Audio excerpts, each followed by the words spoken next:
The Munsell System, or the easiest and only color theory you'll ever need.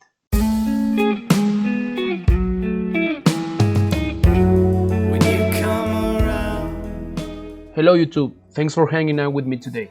In this video, I'm gonna invent color from this reference image to create this painting, as I explain what I think is the easiest and more simple system to explain and understand color for paint. So let's go for it. From its conception, the Munsell system was made to create an effective way in which artists can consistently communicate color. His intention was to emulate the music theory, in which a note is composed by pitch, intensity, and duration, which translate in color to hue, value, and chroma.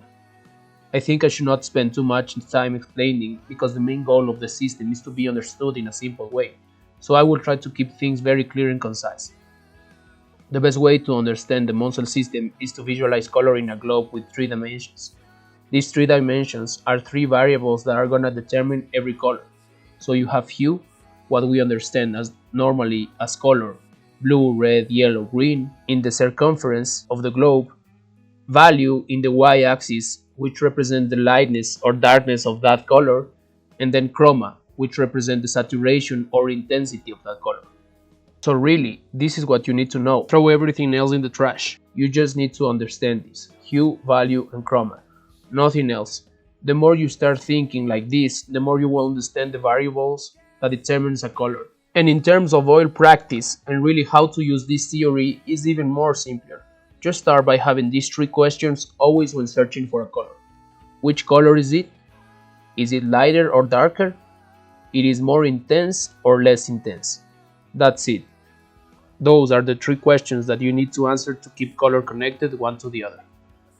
What normally happens if we don't have a good understanding of the Munsell system is that we disconnect color in each of these variables because we are not thinking in the 3 of them at the time, or we confuse one variable to the other. But you won't understand it immediately. That's why you have to keep asking these questions until it becomes completely an automatic process for you to search a color with this mindset. A typical error, for example, is confusing value with saturation. So you are searching, for example, the light, so you keep adding white. But white is your color with your lightest value, but also your color with the least amount of chroma. It don't have any. It's in the gray area. So if you keep adding white, you will increase the lights, you're gonna kill your chroma. So you end up with the lights. And that can happen also with the shadows. We start adding black to get darker values. If you only keep adding black, you're gonna have just black shadows with no chroma, which is the opposite of a rich shadow. And remember, in terms of practice, your pigments also have these variables on them. So when you start thinking about that, you can understand mixing from a complete and integral perspective. Not just like I'm gonna mix yellow with blue for getting green. It's a lot more complete than that.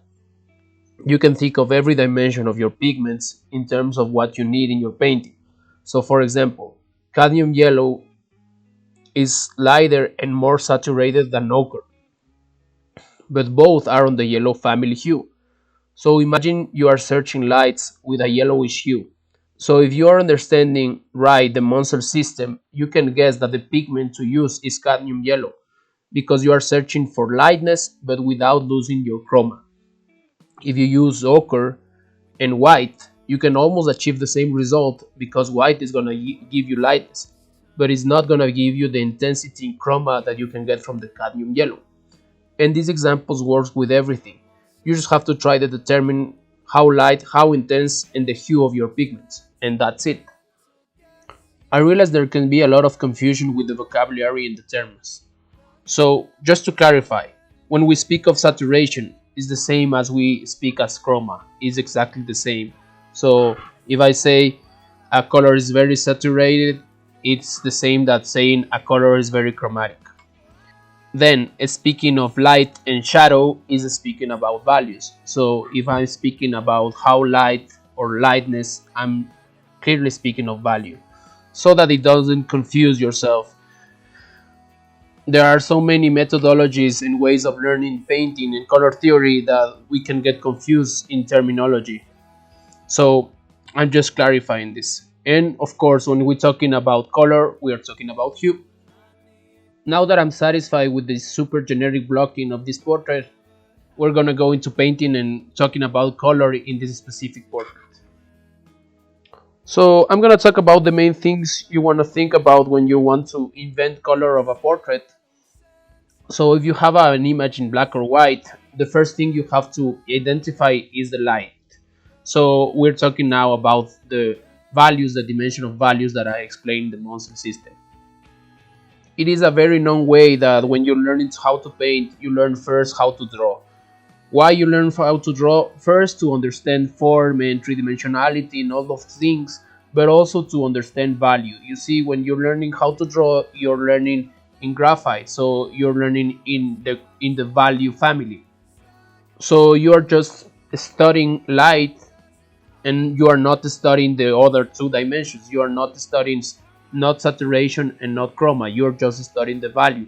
So the y-axis in this image. And this is hard to explain, but actually you can visualize it if you visualize the globe of the Munsell system. The values are the core. You are building first values relationships of the portrait, of what you're drawing, of what you're painting, and then above the value families and the value relationships, you add the color and the saturation. And you can see that in the globe. It's like the core and the y-axis is the first thing that there is, and then you go adding color and saturation. So it seems very logical and empirical to learn first values and then learn color. So if you want to invent color from a black and white image, the first thing you need to do is to understand the value relationships. So you have to squint your eyes and understand and separate light and shadow, and understand first, identify like 3 or 4 values.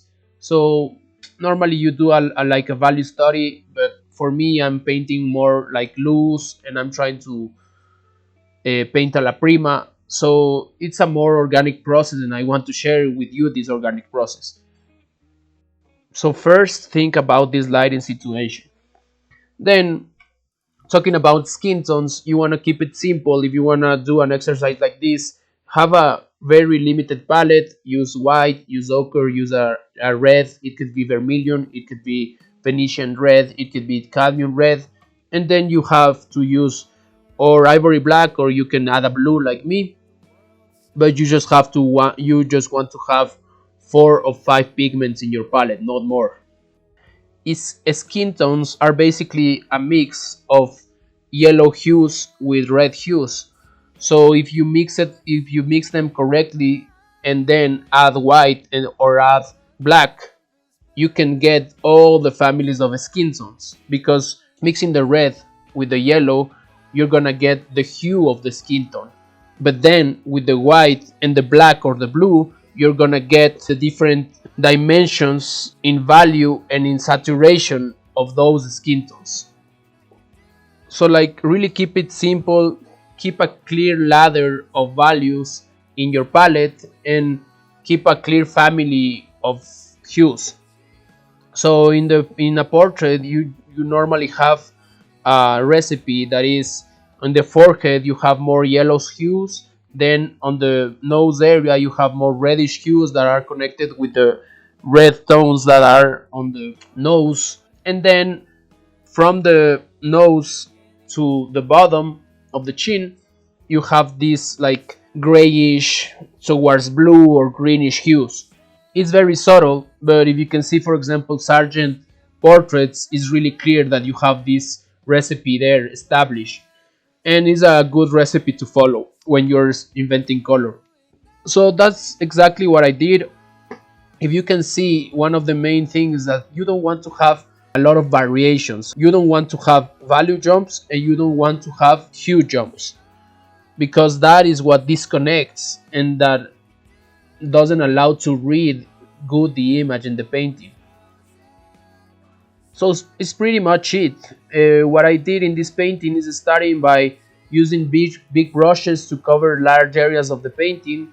I used this recipe, like I told you, of using more reddish hues on the middle area of the portrait, yellowish hues on the forehead, on the top area of the portrait, and then starting with those little bit greenish tones on the bottom area and also closer to the ear.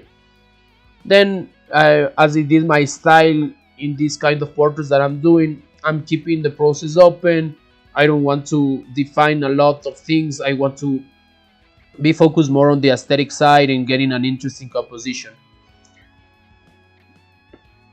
I don't want to keep this video so very long, so I wanted to keep more clear and concise about color theory in the Munsell system. So I'm not gonna talk a lot about more about the painting. It just wasn't a, it just was a demonstration of how to use the Munsell system and how to invent color from the beginning with a black and white image. So I invite you to go ahead and do it. Use those three questions to understand color. I tell you that if you understand this, you don't have to understand anything else about color, because if you move in these three dimensions, you're gonna is a very complete and integral way to understand color. So I hope you enjoyed this video. If you're liking this content and you find it useful, please like and subscribe. You really help me to grow my channel. I enjoy making content for you, and I'm committed to keep creating content. So please let me know if you have some comments, and if you want some topics or something that we can study on this channel, let me know. Please like and subscribe, and thank you for being here. Thank you if you're still here. I'll see you in the next video.